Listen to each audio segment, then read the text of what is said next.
되게 유명한 말인데.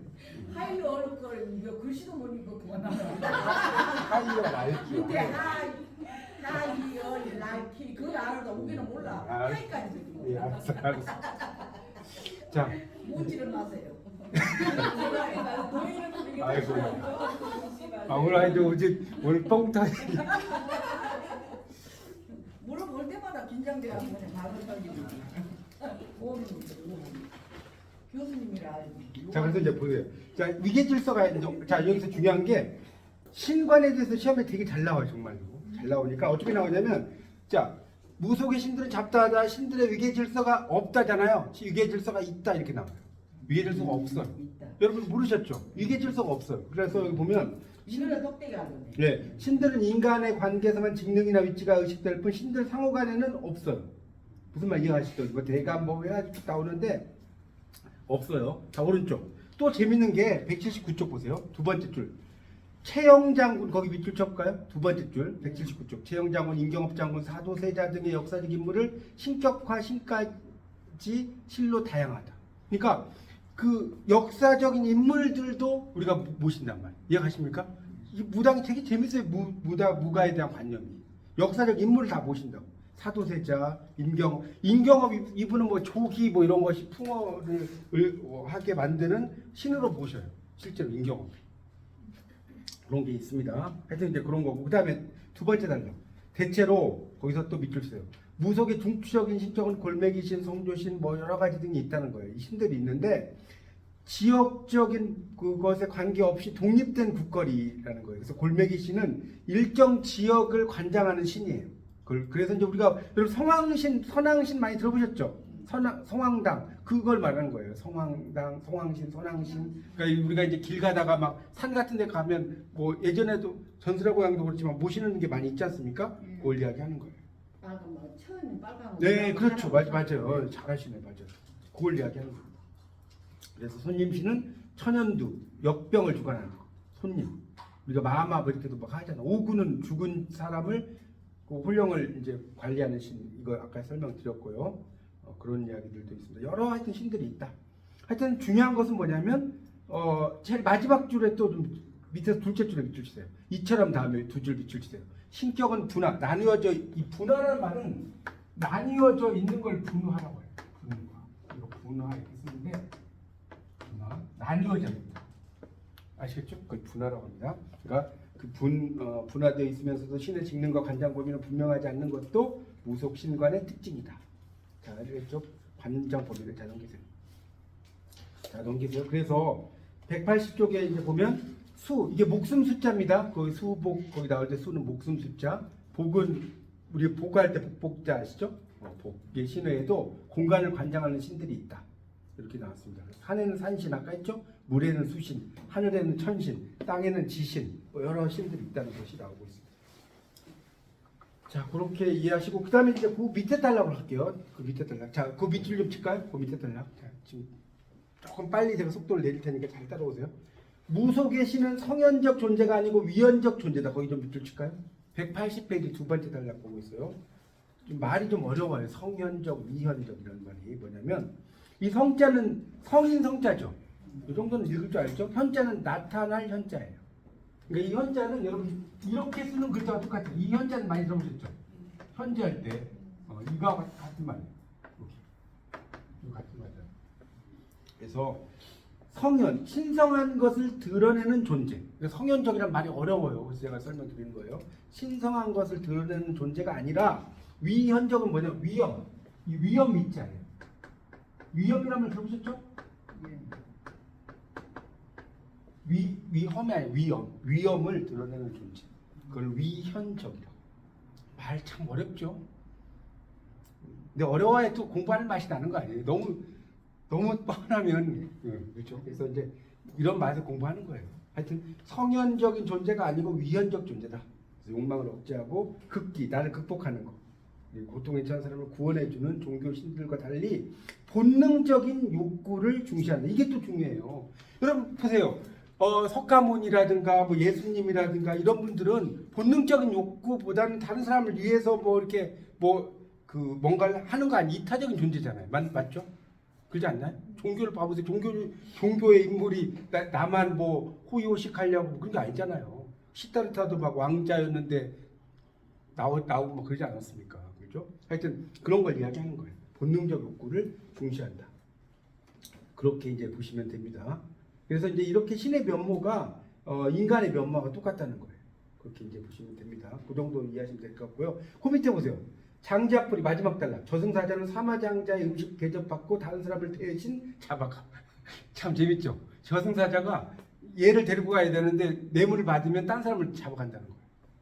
인간의 죽음을 관리하는 저승사자도 배고프고 목마른 것을 참지 못하고 향응을 좋아한다. 저승왕의 명을 어기면서까지 인정을 베푼 장자를 비호한다. 비호하라는 것은 뭐냐? 비호는 몰래 보호한다는 뜻이에요. 그걸 비호라고. 이 비호란 말을 우리 많이 쓰잖아요. 신의 사자도 사적인 존재. 그래서 접대에 대한 보답을 중시하고 있다. 여기 벌써 이 세계에도 뭐 디베이트가 다 있는 거예요. 우리가 말하는. 그렇죠. 다 있죠. 181쪽. 손님신, 마마병을 고쳐주는 신. 아이들에게 마마를 앓게 하면서 공손하고 대접해주면 곧게 앓고 잘 낫도록 하고 자기에게 흡족하지 않으면 병자를 심하게 앓게 하는 거예요. 이 마마란 말 많이 쓰죠. 요즘은 이런 병 많이 없어졌는데 옛날에만 해도 그렇죠? 많이 있었잖아요. 그렇죠, 그렇죠. 이게 그래서 이제 그것도 그러니까 신이 있다고 생각을 한다는 거예요. 마마, 그 손님신 그런 이야기입니다. 참 재밌죠. 그래서 이처럼 무속의 신은 본능적. 자 여기 이제 밑줄 주세요. 지금 181쪽 두 번째 단락 이처럼 다 밑줄.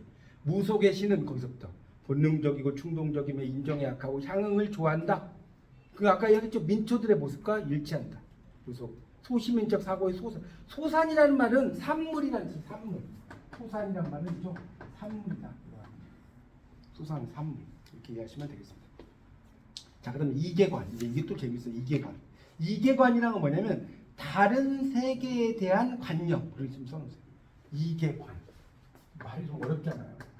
다른 세계에 대한 관념을 이계관이라고 합니다. 이계관. 자, 한번 볼까요? 무슨 소리인지.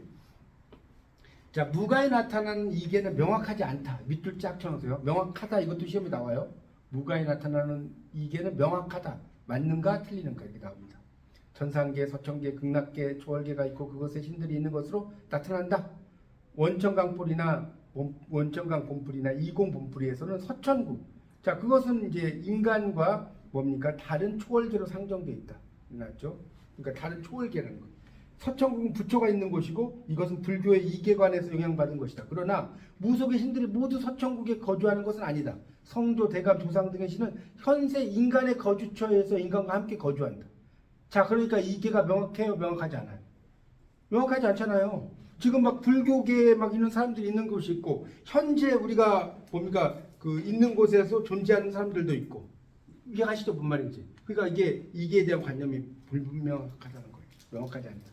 그래서 재앙이 있을 때 제주가 제사를 지낸 주인이 강림을 기원해 내려오기를 기원한다는 뜻이에요.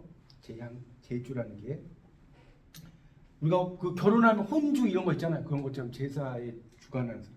서사무가에는 자 또 밑줄 써요. 천상계가 많이 나타난다. 거기 밑줄 쳐요. 천상계가 많이 나타나. 천상계. 자 성조본풀이에는 황후 양씨는 천상으로 집을 지으러 올라간다. 그러나 황후 양씨는 다시 인간계로 내려와서 성조신이 되었고요. 천상계가 아닌 인간계에 거주하는 것으로 나타난다. 여기 밑줄 써요. 그러니까 보세요. 위아래 구분이 없어요. 위에서도 있다가 아래서도 있다가 막 그런 이야기를 하는 거예요. 그렇게 볼 수가 있겠습니다. 그러니까 그 경계가 불분명하다는 거죠. 그렇게 이제 볼 수가 있습니다. 뭐 그런 이야기가 나오는 것이고요. 넘겨보세요. 자, 181쪽. 그래서 이처럼 천상계는 있으나 무속인들이 거주하는 신의 세계는 아니다. 그렇죠? 무속에서 신계는 인간계와 경계가 불분명하다. 아까 설명 다 했잖아요. 자, 그 다음에 밑줄 치세요. 182쪽 둘째 줄에 인간이 거주하는 곳에 신도 함께 있다고 보는 것이 옳다. 뭐 있죠? 인간이 거주하는 곳에 신도 있다. 그러니까 이게 뭘 보면 여러분 알 수 있냐면 우리 그 제사 지낼 때 조왕신 뭐 이런 말 있죠? 그 막 밥상 하나 더 해가지고 막 차리잖아요. 막 그러니까 그곳에 계신다고 생각을 한다는 거예요. 그런 것을 이야기하는 거예요. 터주신, 터주대감 뭐 이런 것들도 이제 또 선왕신은 마을 선왕당이 있잖아요. 그렇죠? 농경신도 있고 다 있다는 겁니다. 그래서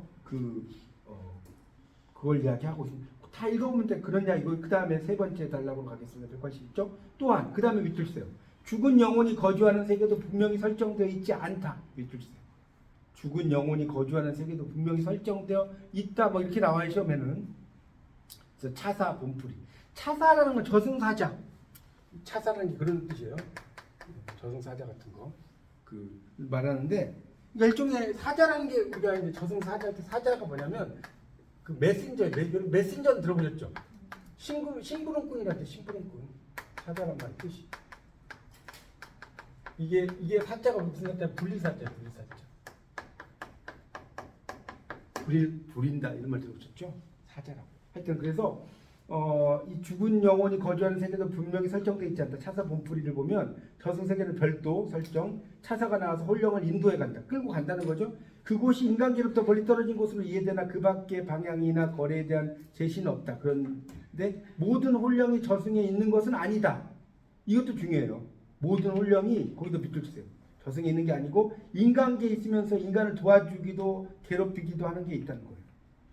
그래서 무가 속에는 무속 고유의 세계가 아니라는 거예요. 저승 등도 있고 그다음에 또 밑줄 써요. 무속에는 특정한 이계가 없고 인간계만 있을 뿐이다라는 말이 조금 밑에 달라게 특정한 이계 다른 세계가 없고 인간계만 있을 뿐이다. 거기 밑줄 치시고 윤리관으로 되겠습니다. 윤리관.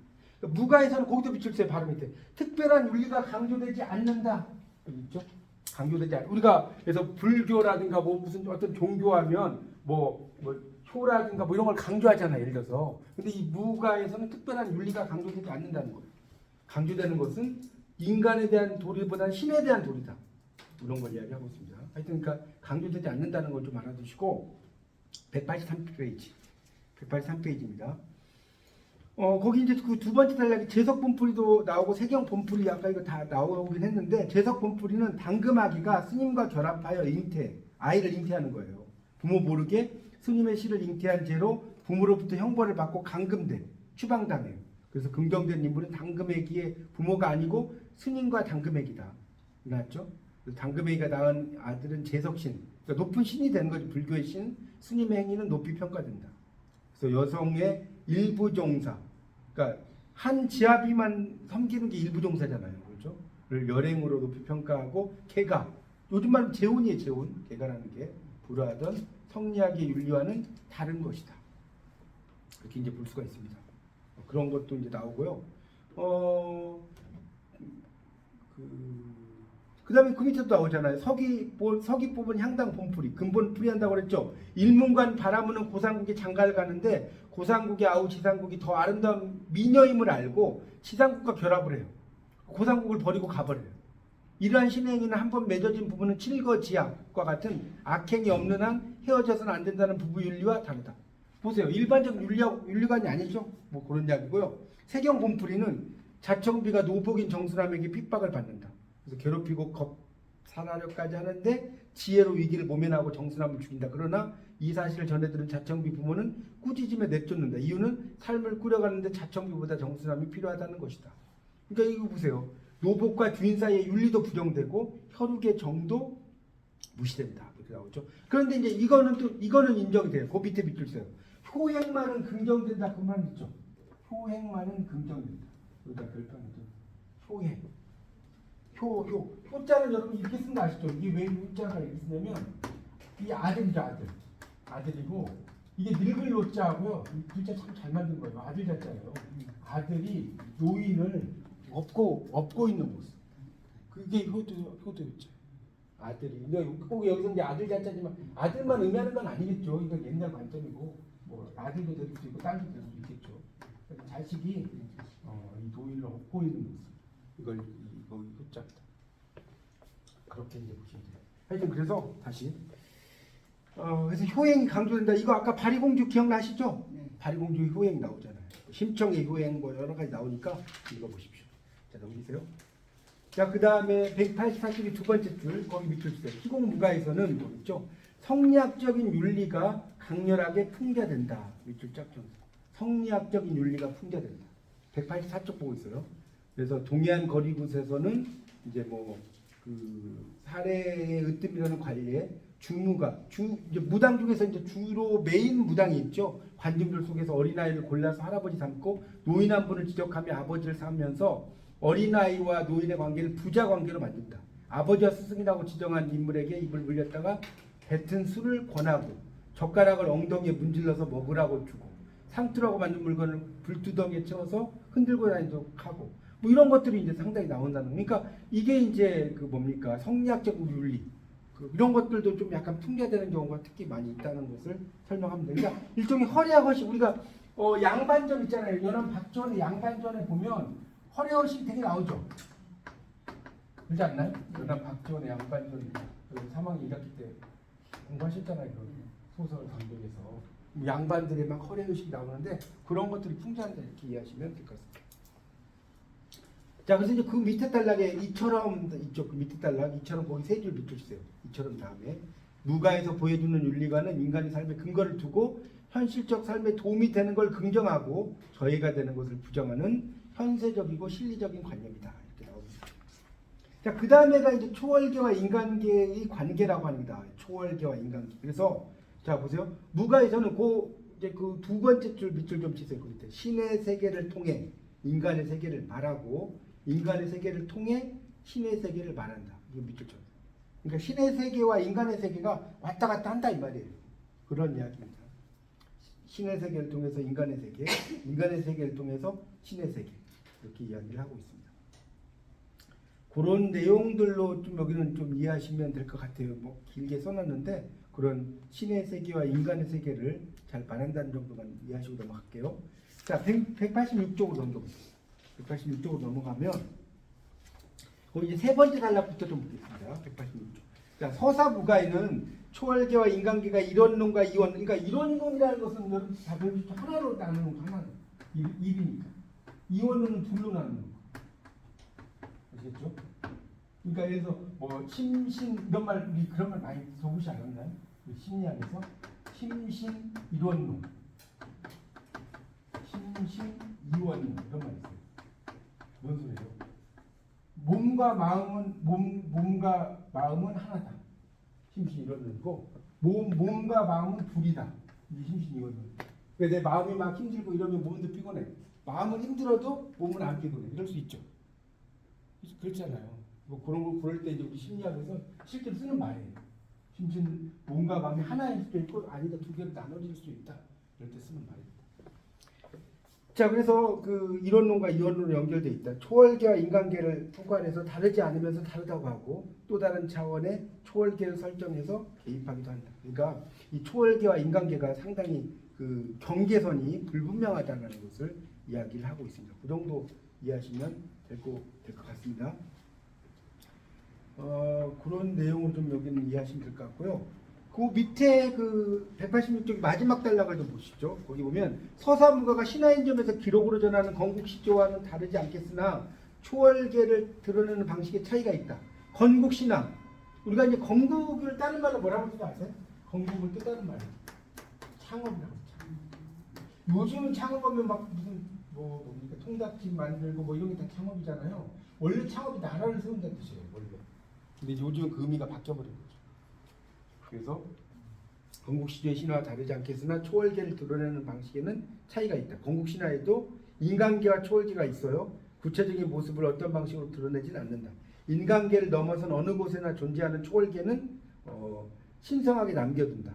그렇죠? 초월계는 뭐 이런 것을 또 이야기를 하고 있습니다. 그러니까 하여튼 중요한 것은 초월계와 인간계가 이렇게 뭐 이렇게 설정을 해놓는데 그 경계선이 좀 불분명하다 그런 정도로 이해하시면 될 것 같습니다.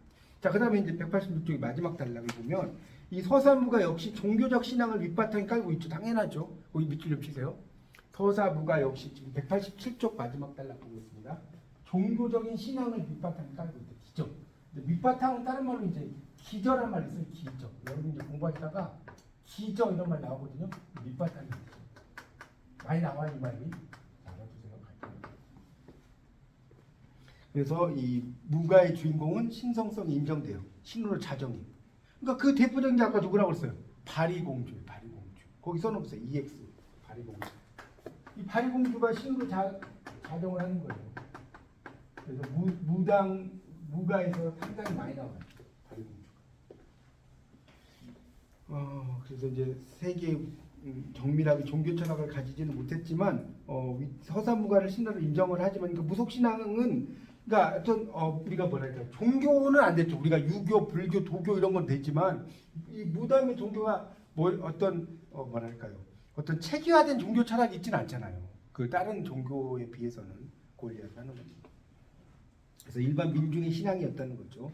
그래서 인간계에서 경험하고 살아가는 방식이 상당히 중요하다는 걸 이야기하고 있고 이제 그런 것을 이야기로 나타난 게 무슨 무가예요? 서사무가다 이런 얘기고 서사무가와 달리 권력을 가진 지배층 이 시조신화가 지배층 이야기 아니에요. 예를 들어 뭐 주몽의 이야기라든가 맞죠? 이게 다 건국 신화잖아요. 그렇죠? 그런 게 다 힘을 가진 뭐 특히 이제 뭐 해물수와 다 배우셨잖아요. 유아군이 사이잖아요.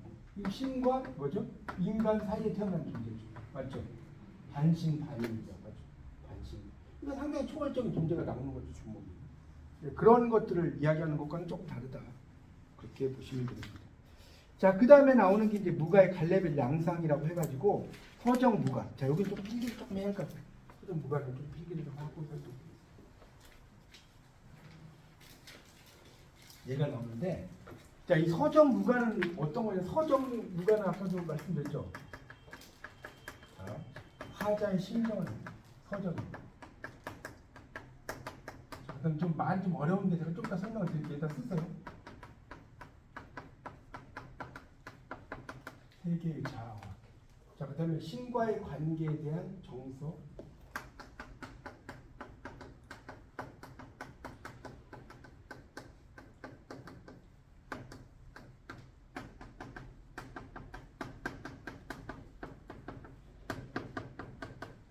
여기까지는 뭐 어렵지 않죠. 근데 이 말이 좀 어려울 거예요.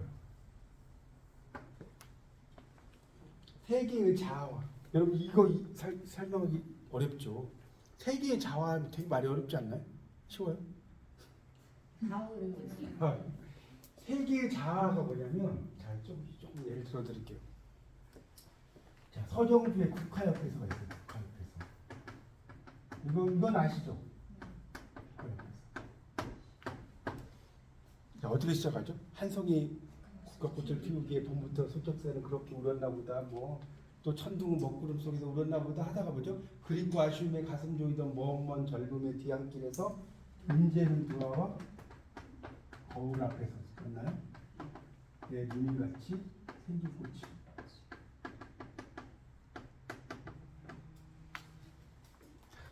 기가 막히죠.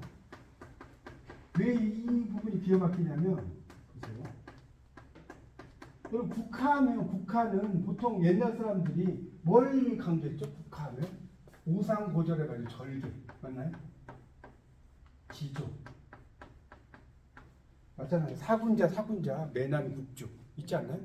매와 난초 국화 대나무가 사군자인데 애들 다 절개 뭐 국화야 너나 너희 3월 춘풍 다 버리고 뭐 낙목 한천에 내 홀로 피었나뇨 아마도 오상고절은 너뿐인가 하노라 이런 시조 있잖아요.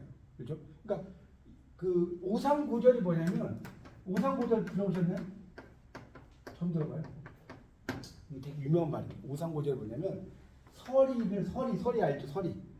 서리를 오만하게 여기는 높은 절기. 그걸 오상고절이에요. 서리 있잖아, 서리 내리잖아요. 그걸 오만하게 여기. 별거 아니야. 그러니까 서리가 내려도 핀다 안 핀다?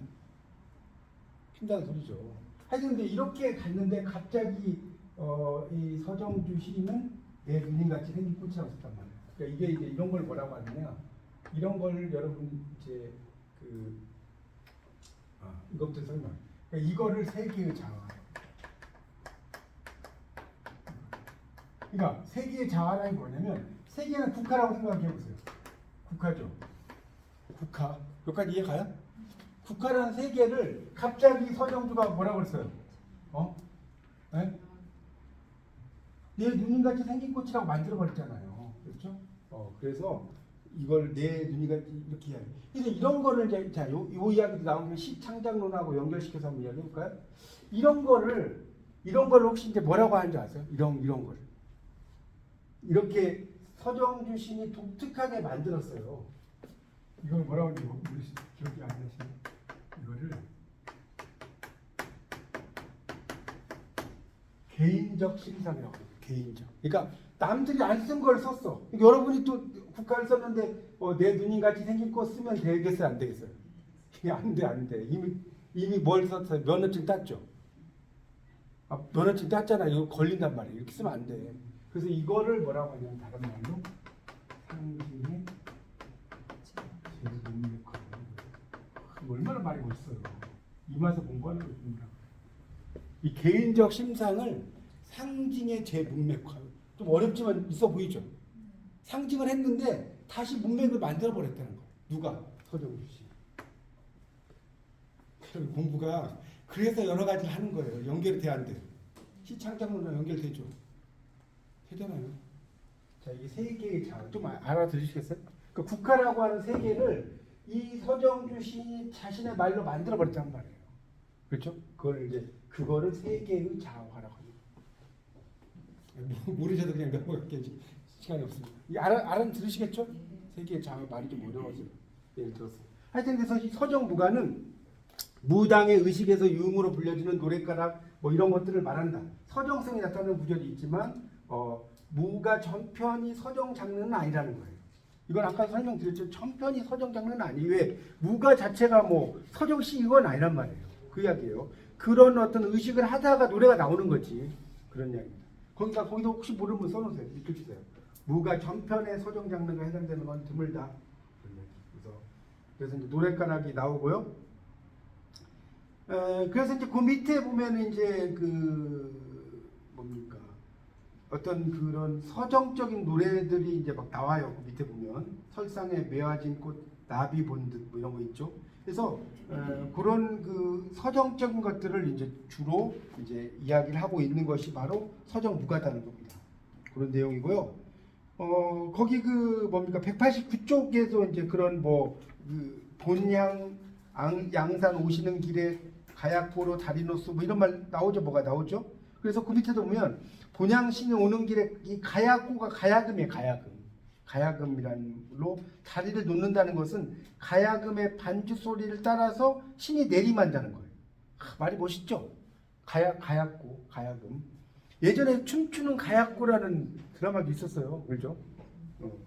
하여튼 그런 것처럼 무속의례에는 음악이 필수다. 그래서 무악기 중에 여러 가지 아까 타악기 뭐 이런 게 있는데 관악기가 사용되고 현악기는 별로 쓰이지 않는다라고 나오네요. 그런데 가야금이나 검문고 같은 경우는 고급스러운 풍류악기로 알려져 있다. 뭐 이런 이야기를 써놨습니다. 근데 가야금은 특히 이제 여성들이 주로 연주를 많이 하죠. 가야금은 190쪽 정도 뭐 그런 이야기 써놓은 거고요.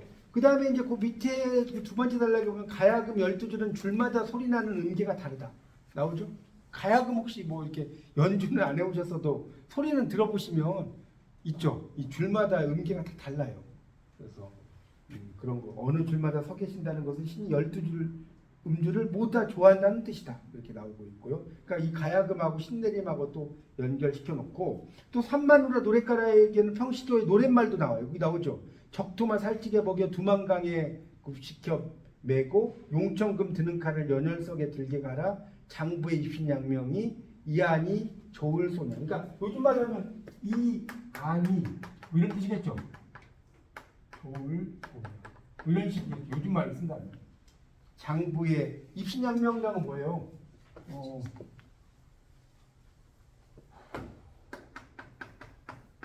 이런 거 할 때 쓸 줄 알죠? 입신양명. 뭡니까? 몸을 세워서 이름을 떨친다. 영어로 뭐죠? Rise in the world. 영어로 Rise in the world라고 해요. 세상에서 우뚝 솟았다. Rise가 서다는 뜻 아니에요? 그러니까 He rose in the world 이러면 그는 출세했다. 그는 출세했다. Rise에 가까이 rose잖아요. 하여튼 입신양명을 이야기해요. 그래서 장부의 입신양명이 이만한 이안이 좋을 소냐. 이게 이제 여기 나오죠. 남이 장군이 지은 것으로 전해지는 시조와 거의 같다는 거예요. 밑에 보세요. 그 밑에 이 시조는 아마 좀 대충 국문학 공부를 안 하셨어도 들어는 보시지 않았나요? 그 밑에 있는 거 안 들어봤어요? 적토마를 살찌게 먹여서 두만강에 씻겨 세우고 용천검 드는 칼 선뜻 빼쳐 들어매고. 그다음에 뭡니까? 장부의 춘향. 그러니까 이게 또 그 우리가 뭡니까? 제가 이야기했나? 이게 이제 또 이 남이장군과 관련된 한시하고도 연결돼요. 뭐냐면 시간이 없어서 제가 한자로는 안 쓸게요. 쓸게요. 우리가 안 쓸게요. 백두산석 마도진 들어보셨어요? 안 들어보셨어요? 이거 되게 유명하신데 유명한.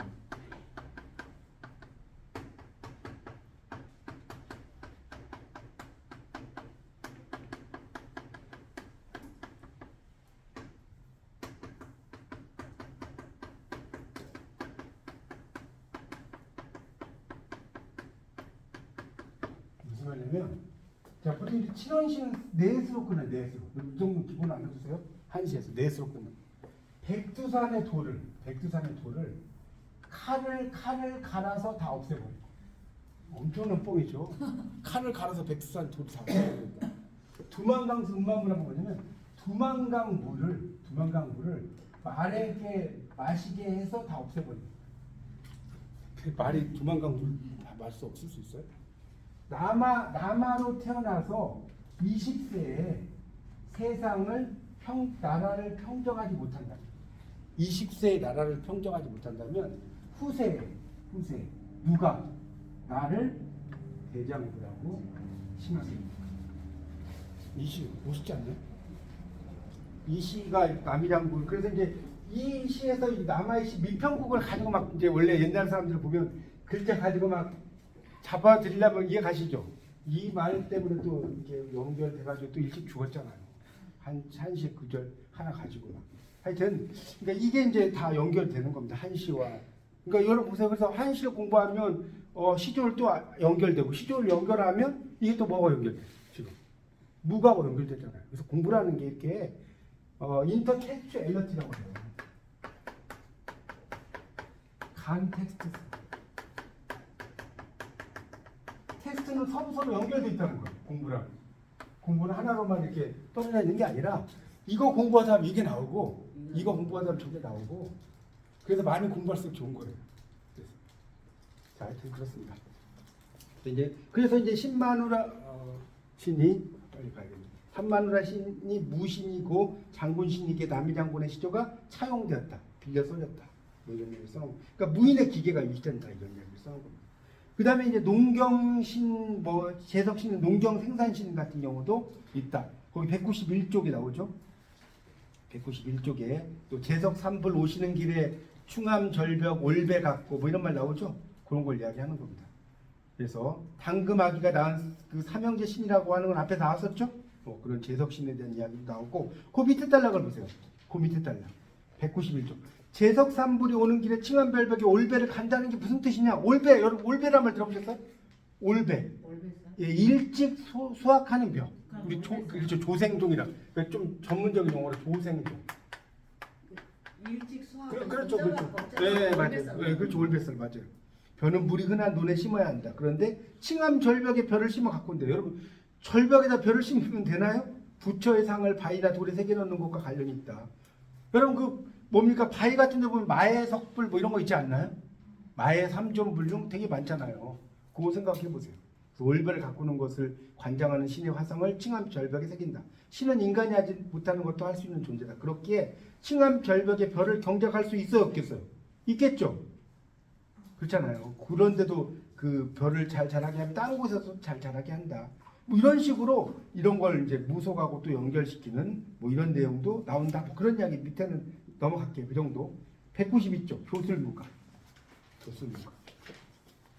자, 교술은 아까 이제 가르친다 뭐 이런 것도 있고 축원이다 이런 말도 제가 강의를 해드렸는데 이 교술무가는 이제 그 주로 이 교술무가에서도 여러 가지가 있는데 건국 나라를 세우는 것 이런 것과도 관련이 있는 경우가 많아요. 축원도 아까 이제 나온다고 했죠. 이 교술무가는 축원 그런 것을 이야기를 합니다. 그래서 볼까요? 서사무가, 희곡무가를 제외한 무가는 대부분 교술무가다. 뿐만 아니라 서사무가 속에도 부분적으로 자 여기도 밑줄 좀 치세요. 두 번째 줄. 서사무가 속에도 부분적으로 교술무가가 삽입되어 있다. 밑줄 치세요. 그래서 그다음에 이제 구슬부가 중에 서사부가 혼동될 수 있는 게 많다. 망자, 죽은 자라는 뜻이에요. 풀이, 성주풀이 이런 것들이 있다는 거예요. 망자풀이는 망자, 죽은 사람이 사자에게 암령, 그러니까 압송된다는 거, 끌려가서 요즘 말로 끌려간다는 뜻이에요. 저승으로 가고 저승왕에게 심판받는 내용. 성주풀이는 집을 짓고 농사를 짓고 자손을 낳아 키우는 내용. 이런 것들이 있죠.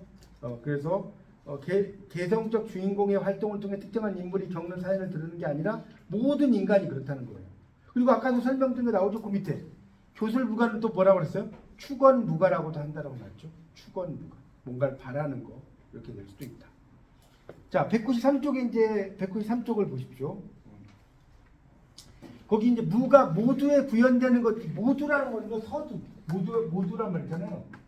서두가 뭐냐면 앞부분, 결심만, 그걸 모두라고. 모두란 말이잖아요. 앞부분에 구현된다. 시국 잡기, 천지 조판 이후에 산과 강이 형성된 사실, 사망 오제, 우리나라 조선조에 이르기까지 왕조의 흥망성쇠, 이런 것을 잘 다루고 있는 것들이 있다. 이런 이야기입니다. 그래서 이제 밑에 성주풍 풀이 같은 데를 보면 어떻게 나라가 이렇게 만들어지고 이런 것들이 쭉 나오고 있어요. 밑에 나오죠. 위에는 넘어가고요. 그래서 보세요. 위에 자료에서 한반도의 공간을 산과 강을 중심으로 서술하고 있다. 그렇죠? 이와 같이 산과 강의 배포와 인간의 역사를 약술하는 것이 신의 섭니다. 이거 우리가 강산이라고 하자면 아름다운 강산이지만 이게 강산이 강과 산을 의미하는 건 아니죠. 그냥 그래요. 조국이 조국. 우리가 끊임없는 광음을 부지런한 계절이 피어선 지고, 그 이육사의 그 광야라는 시 나오지 않나요? 그 광음은 빛과 그늘이잖아요. 근데 이거는 광음은 빛과 그늘이라는 뜻이지만 어떤 의미예요? 세월이죠, 세월. 맞나요? 세월, 광음이 세월 아니에요? 뭐라는 말이 말이? 광음이란 말 되게 많이 쓰는 한자에서 이게 빛과 그늘이라고 하지만 이게 세월을 뜻하는 거예요. 모르시면 알아두세요. 그다음에 강산은 강과 산이지만 뭘 의미해요? 조국을 의미합니다. 알아들으시겠죠? 그런 얘기. 그러니까 여기서도 그런 강산을 이야기했지만 어떤 천지창조 조국 이런 의미를 써놓은 거 다 이 정도 하고 넘어갈게요. 자, 그 다음에가 이제 무의 준비 과정. 거기 194쪽을 보세요. 거기 보면 무당의 의식이 무의라고 제가 말씀드렸죠. 그래서 누구고 제주, 그 제사를 주관하는. 그러니까 제주가 뭐냐면 제주라고 나오잖아요. 제주. 제사의 주관. 그러니까 붓을 주관하는 사람. 우리가 혼주하면 결혼식 주관하는 사람이잖아요, 맞죠? 그 똑같은 거예요. 제주란 말 많이 나와요, 누가에. 해설, 제1해설 뭐 쭉 나오고 있습니다. 그래서 이제 청배 아까 이야기했죠? 청한다, 청할 청자, 청할 청자. 신의 강림을 청하는 거. 그런 걸 이야기하는 거고요. 그다음에 노정기는 신이 오는 과정. 노정기. 신이 오는 과정. 이걸 노정기라고. 그런 거 보시고. 그다음에 이제 공수, 무당이 신이 내리어서 신의 말을 전하는 거. 이게 공수예요. 여러분 이제 무당이 막 이제 신이 오면 신내림을 해가지고 내가 아이가 죽었어. 그러면 죽은 아이의 막 말로 이야기하죠. 그런 거 있지 않나요? 그걸 공수라고 하는 거예요. 그런 거를 공수라고 합니다. 그래서 이제 축원이 인간의 신에게 하는 언어라면 공수는 그러니까 인간이 신에게 비나이다 뭐 신령님께 비나이다 이거 아닙니까? 그게 축원이죠. 근데 공수는 신의 인간에게 이해하시죠, 뭔 말인지. 인간에게 들어와서 그런 걸 이야기하는 겁니다. 하여튼 그 정도로 하고 넘어갈게요. 그 다음에 195쪽. 자, 둘째 줄. 공수는 신이 미흡한 정성을 들인 기주를, 그러니까 이것도 이제 그 기주나 뭐 아까 말한 제주나 비슷해요. 꾸짖고 기주에게 재액을 소멸해주고 북가덕을 주겠다 약속한다 뭐 이런 얘기고요. 찬신, 신을 찬양한다는 거예요. 축원 이런 겁니다. 축원. 그러니까 다시 한번 이야기하지만 이 축원은 인간이 신에게 전달하는 언어고 이것도 좀 설명 좀 드리면 좀 헷갈릴 수 있으니까 축원하고 공수에 대해서 조금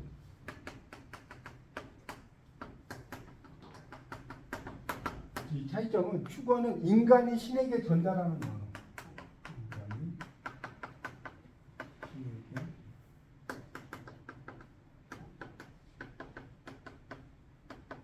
언어고 이 공수는 오두는 신이 인간에게 말하는 언어.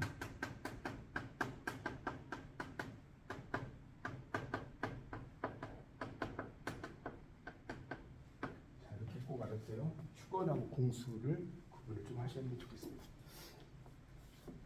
인간이 신에게 전달하는 언어와 신이 인간에게 말하는 언어다. 자, 넘어가겠습니다. 자, 그래서 이제 자, 찬신과 축원 볼 차례예요. 자, 찬신은 신을 찬양한다. 신을 찬양하는 이유는 어때요? 왜 여러분 신을 찬양해요? 거기다 또 번호 매겨보세요. 1번이었어요. 신을 즐겁게, 신을 거기다 앞에다 1번. 즐겁게 하여 보다 많은 덕을 입고자 하는 전략적 측면. 그 다음에 신에 대한 거기다 2번이라고 써보세요. 2번. 신에 대한 인간의 숭앙심을 높이는 신앙적 측면. 이 두 가지가 있다. 찬신. 자, 축원은 인간의 소원을 신에게 빈다고 아까 말씀드렸어요. 그래서 이 대표적인 게 성조 축원, 뭔가 지길 때 축원이겠죠. 그 다음에 이제 망자, 죽은 사람의 축원, 삼신 축원. 그래서 성조 축원은 이것도 이제 설명이 나오고 있습니다. 거기도 번호를 좀 매겨주세요. 성조 축원에다 1번이라고 써보세요. 고사 축원이라고 하면 가신, 집의 신이라는 뜻이에요. 성조신에게 농사의 풍성 이런 걸 바라는 거. 망자 축원에다 2번이라고 써보세요. 2번. 망자가 죽은 사람이 사자에게 끌려가서 암령돼요. 저승으로 가는 과정, 저승에서 심판받는 모습. 망자풀이 죽음의 말. 자, 삼신 축원 거기서 3번이라고 써보세요. 출산의 신인 삼신할미라고 들어보셨죠? 삼신할미. 그걸 말하는 거예요. 태어난 아기의 무병장수를 비는 것이다. 그래서 우리나라는 이 삶을 되게 중요해요. 우리나라가 왜 삶이 중요한? 금은동 있죠. 그 다음에 또 뭡니까? 그 가위바위보, 진선미, 삼세판 이런 거 있죠. 우리나라가 되게 삶을 중시해요. 그렇지 않나요? 우리나라는 우리가 뭐 이렇게 게임에도 이렇게 한 판 지면 3세판이야, 뭐 이게 3판이야, 뭐 이렇게 따지잖아요. 우리나라가 이렇게 삶과 관련이 있단 말이에요. 삼신할미 맞죠? 삶과 관련된 글자들이 되게 많습니다. 하여튼 다시 그래서 이제 그런 거. 그래서 이제 아까 그 교술무가가 광해 축원무가라는 건 말씀드렸죠? 교술무가 이꼴 축원무가다 그렇게 이해하시면 될 것 같습니다. 뭐 그 밑에는 좀 넘어가고요. 자, 서사무가가 이제 196쪽에 나오는데 서사무가 있죠. 이 서사무가를 우리가 뭐라고 하냐면 본풀이라고 해요. 서사무가 지금 196쪽 보고 있어요. 자, 서사무가 뭐라고 한다고? 본풀. 자, 본풀의 뜻이 뭐라고 그랬죠? 아까 했죠. 근본을 뭐한다? 풀어낸다. 근본을 풀어낸다. 이런 의미가 서사무가. 자, 그러면 여러분 잘 보세요. 이 무가 중에서 가장 하이라이트가 뭘까요? 서사무가예요. 왜 서사무가냐? 바로 이 서사무가에는 이 문학사적인 특징이 많이 나요. 비교하세요. 문학적인 특징이 나타나고 또 의미.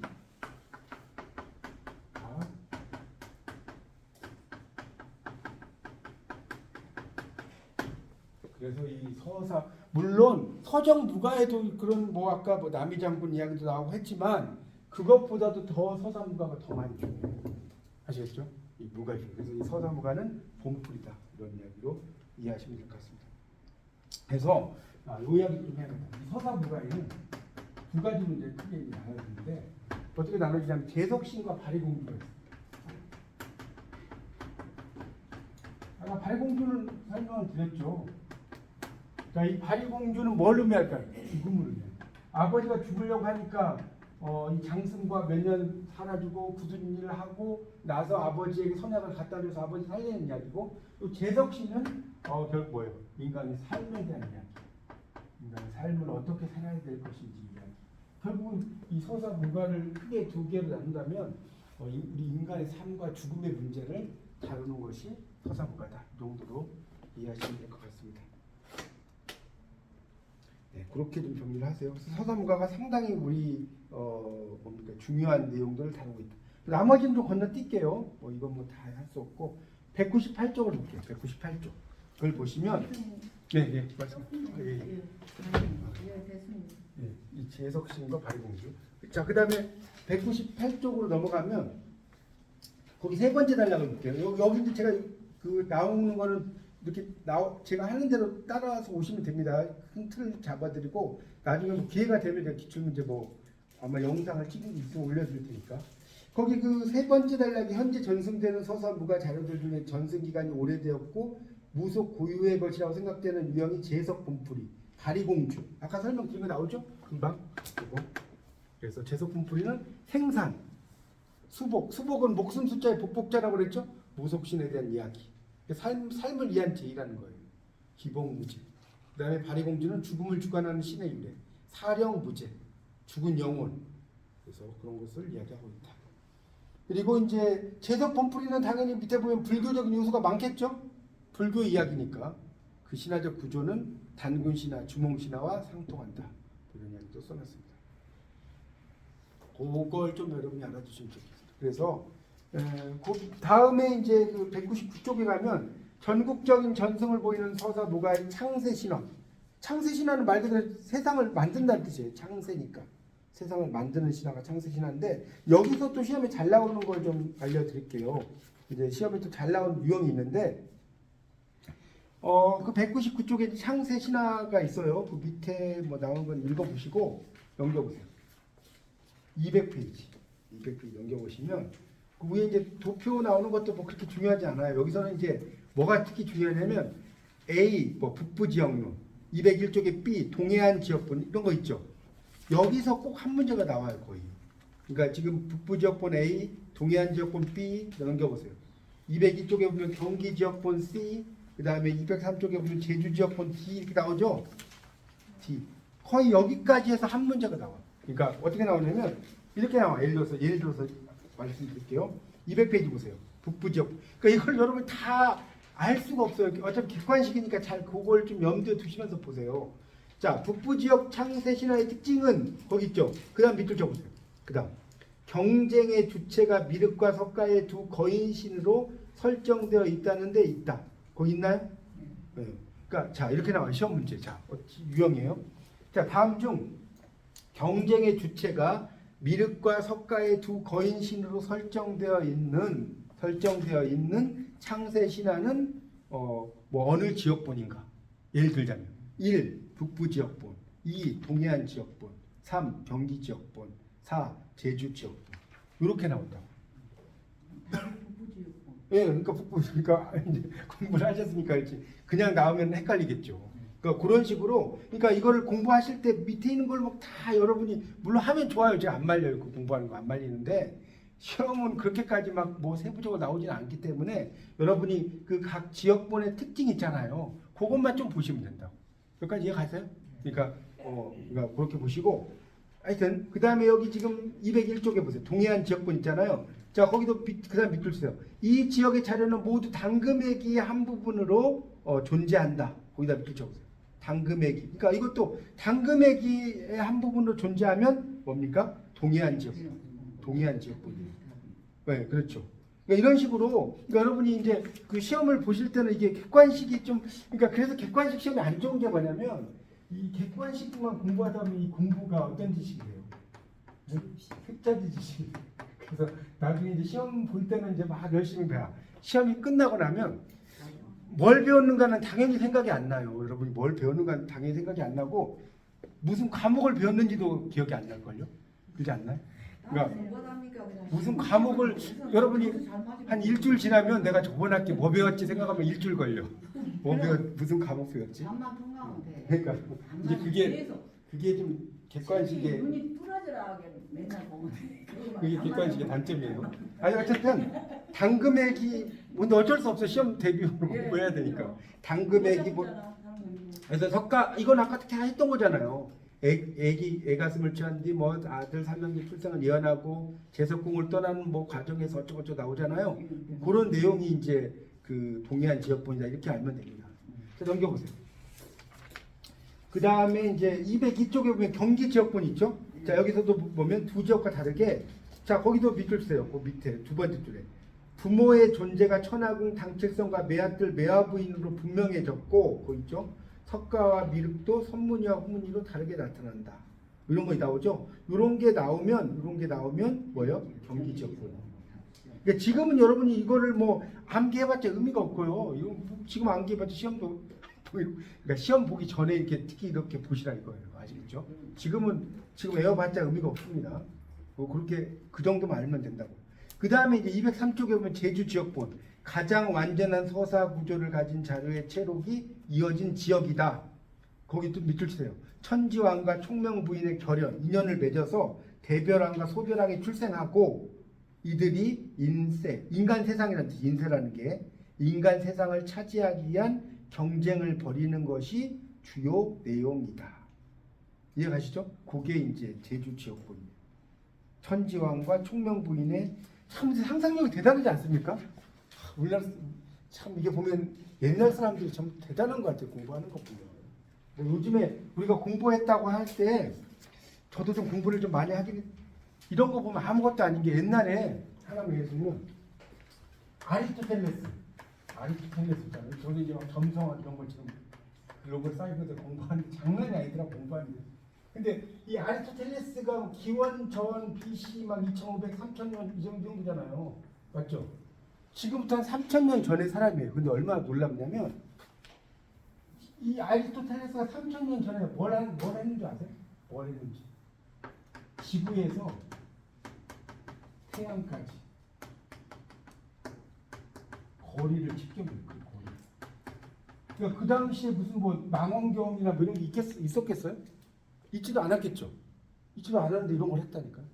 그러니까 요즘에 우리가 이렇게 공부를 조금 했다고 하면 이거 한 게 아니야, 한 개. 한 축에도 못 게. 옛날 플라톤이라든가 이런 사람들의 그런 철학서 읽어보면 정말 아무것도 아니죠. 하여튼 이런 그 옛날 사람들의 상상력이 대단합니다. 그래서 여러분이 북부 지역본, 동해안 지역본 이런 거는 이렇게 그 앞부분만 좀 보세요. 앞부분만. 그래서 앞부분만 보시면서 이게 어떤 내용인지 이렇게만 좀 보시면 되고요. 거기에 이제 그 204쪽에 벌써 54. 여기 204쪽은 좀 쉬었다 할게요. 50분을 지키는 게 좋겠죠. 쉬었다가